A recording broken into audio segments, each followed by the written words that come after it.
Hey, what's up guys, Andy here, and today we're reviewing over Tower of God, Episode 5, The Crown's Fate. I know this is a full day late, and I am very sorry about that, but holy shit, what an episode. First takeaway, this was insane. This is slowly becoming one of my favorite series, not just that I've reviewed, but maybe ever. Like, it's got so much potential and so much, like, great stuff already, that I'm super stoked to see what happens next. And I have a rule that if I review something, I don't read the source material, but I might have to. If this series ends with like 12 episodes or something like that, I'm gonna have to just go and read it, because like, holy crap, it was insane. We got a lot of stuff to talk about. First and foremost, I want to go ahead and say, I might have to watch this episode again to 100% comprehend everything. If I get something wrong, I am very sorry, but like, so much happened in this episode. With that being said though guys, we've got a lot of stuff to go over, so let's get right into it. If y'all do enjoy this video, don't forget to like, comment, and subscribe to the channel, and let's just jump right into it. They say you don't gotta go home, but you can't stay here. And no, I don't wanna be alone in the world out there. So we start things off pretty paranormal with our intro and title card, and then we get a small amount of recap and jump right back into where we left off. We find out that Kun's bag can basically copy things among other stuff.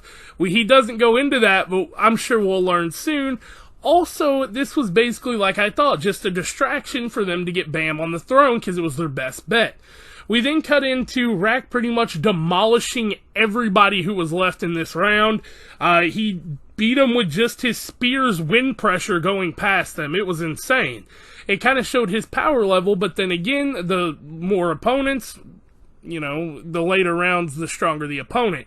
And the fourth round starts here, and Kun's like, let's all just take a break. The other teams will fight, and he just lays back, and he's like, don't fight him, Rack. We need to save our strength for the stronger opponents in the next round, which is the final round.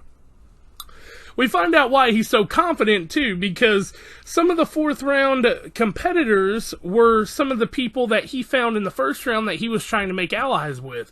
They were basically on their deathbed, pretty much, and he put them in his bag and saved them, and then let them out during the break and caught him up to speed what was going on, and he said when he put his hair tie in, that's when you all need to come out and help. So basically, these guys are fighting for him. We cut into the fifth round, though, and Rachel's team comes out. By the way, confirmed Rachel. We'll get into that. But basically, they're helping them fight these other strong teams. And, well, this other strong team, I should say. The other one kind of just got demolished. But they're all fighting, and this one person who's really strong is just pretty much beating them up here. And she jumps over and goes to kill Rachel, and Bam steps in and takes the full blunt to the back of the head. That's when the sword comes out and goes, oh my, you've lost control. And he just loses it, like a huge explosion. They call it Shinsu. We'll get back to that. And basically the test ends. There was no winner.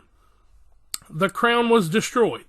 So basically they're just talking here, and we find out Yuri is still on her way. She's trying to find a way into the tower, the test room, and we get them talking here, and this part I was kind of weird on. Basically, Lara Rowe asked him, he's like, could you tell me the real reason you asked me to run the crown game?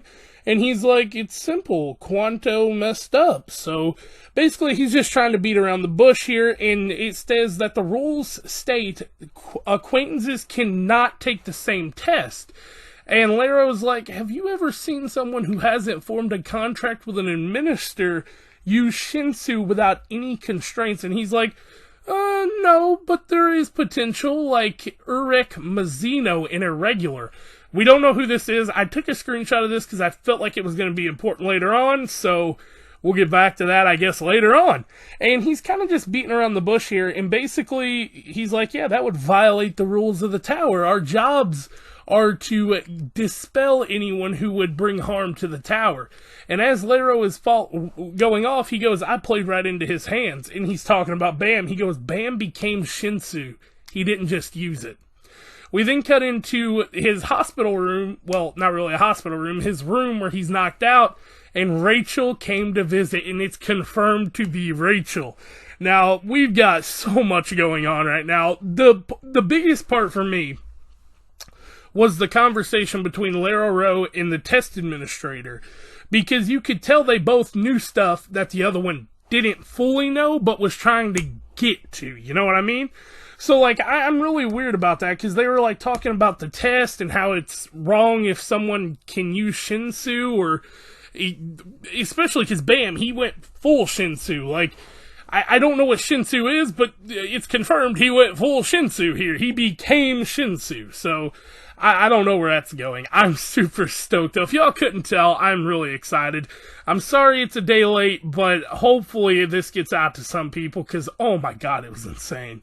With that being said, though, here's to episode 6. Hopefully I won't miss it next week. But with that being said, I'm going to head out, and I'll catch y'all next time.